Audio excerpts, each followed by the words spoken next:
back to your stories. Um, you're working through them. Are you constantly expanding the timeline, or do you just have like the current ones you're wanting to write? Well, it's a bit complicated. Uh, so you know It's how I was never mentioning easy. earlier how I was like writing between timelines, like I had the present and the past and the time of like the people, the ruins. I call them those of glass. Um, Not to spoil too much, but like the whole world's on this. Have you read Dune by any chance? The Dune books? I've not read them. I've watched the first movie and I've read some. I kind of have an overview. Okay. Well, um, the whole world of my books it's on this loop, a recurring loop in the world. Like the world starts, it goes through its motions, and it ends, and it rebirths itself by some means, which I'm not going to spoil. Um, the problem is it's a constant loop, and so all the bad things that happen throughout that loop, they're guaranteed to happen again. So when one of the characters kind of figures that out, they're presented with this quandary of like, do I let this keep happening? And do I let this all this suffering, all these horrible things that have led to my existence, do I let them keep repeating, even if it is in another world, in another lifetime, in one that I won't ever know? Or do I derail that, essentially unbinding all our fates? Something much worse could happen. The world could just not repeat afterwards.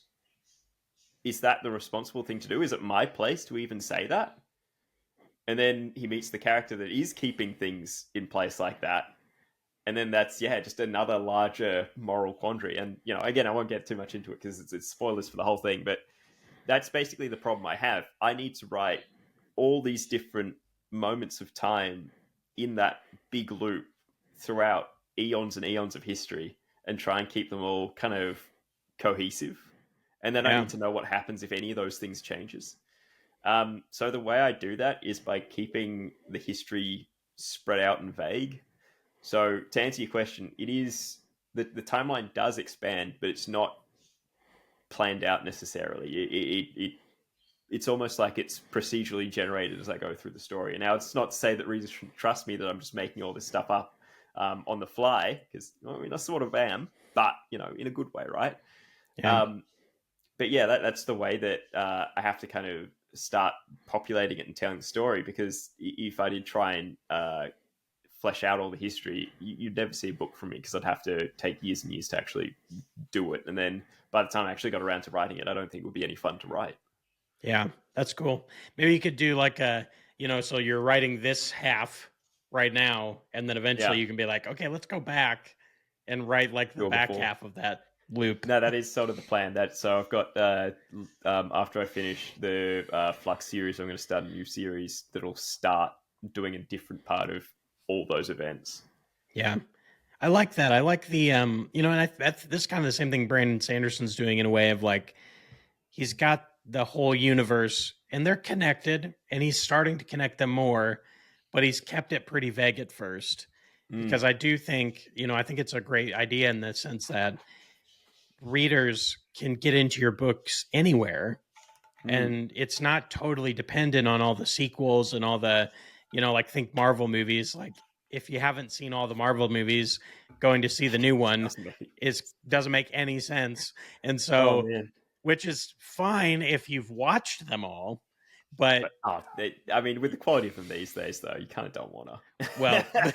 that's a whole new That's a that's a different can of worms. Yeah, yeah, there I have the end game I poster can here. see it. The reason that's there is because that was the end of the best years. It Yeah, it just was was a like good, I think they should have stopped, man. I yeah, think they should have just like stopped for like 5 years. yeah. And that's I so like when that movie came out, I was like, because I was big on it the first until that, and I just was like, okay, I've got these 20, however many it is, 22 movies or whatever. I'm like, these are great, and I'm just gonna Mm. put them over here on the It's a shelf. separate memory. Yeah, Yep, it's put away, and then whatever happens next, it's I, separate. I'm It's I'm just different. separate. I'm just detached, and so, but to your books, I think it's smart of you because I think if they rely too much on each other, then it can implode, which is what we're Yeah, seeing. Yeah, And so exactly. if you keep it a little more vague, but it's still connected, it helps you, be able to be more creative and keep it going.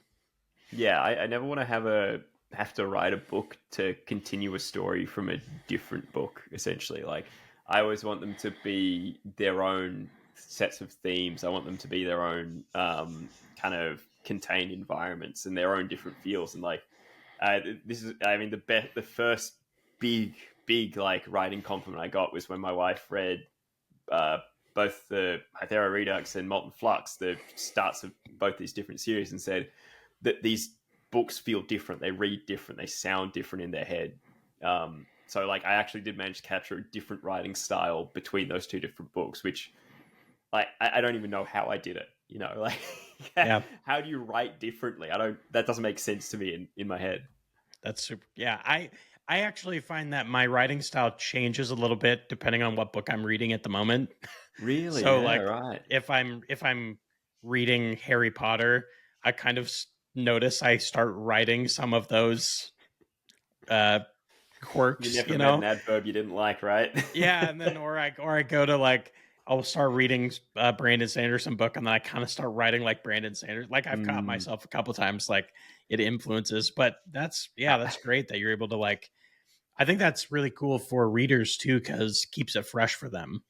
Yeah, that's it. Like I always try to have like these really key words tied to certain concepts and certain people. Like I think one of my characters, like if he's thinking, he'll chew his upper lip or something. So whenever you see another character chew their upper lip in another book, it's almost like a callback to them.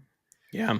Or like, just being really particular about like when I use the word silhouette, it denotes like a specific phenomena in the Hmm. world.